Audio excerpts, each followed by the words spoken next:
And before delving into it, I just want to very briefly define what it is that I at least understand by authoritarianism. I think it's important to have a good working definition of whatever terms we're tossing around quite a bit.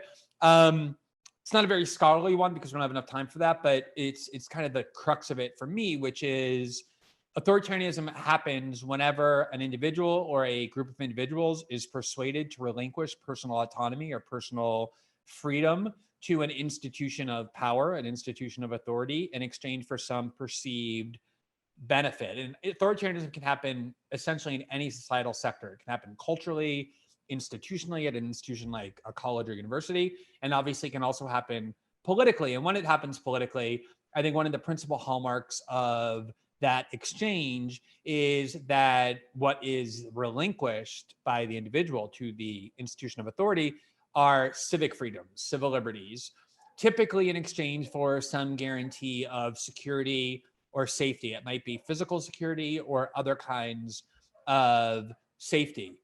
And one of the reasons it's so effective as a political tactic is because we as human beings are biologically constructed to crave security. And that makes a lot of sense. If we weren't craving security, if we weren't craving safety, we would constantly be in danger and we would have a great deal of surviving as a species and as individuals. So it's only natural that it's something we want instinctively. So when someone promises that to us, security and safety, it's something that we are drawn to. It's something obviously that we're born in.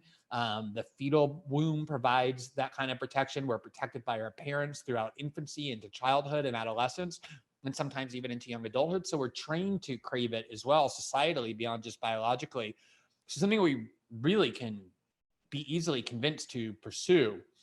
And the easiest time to convince us to relinquish personal autonomy in exchange for promises of increased security and safety is when we fear that we're in danger. And this fear is also a critical part of who we are as humans, how we're constructed. Fear is what alerts us to the fact that danger is lurking. But because fear is an emotion, it's something we experience as an emotion, like all emotions, it's very easily manipulated by others.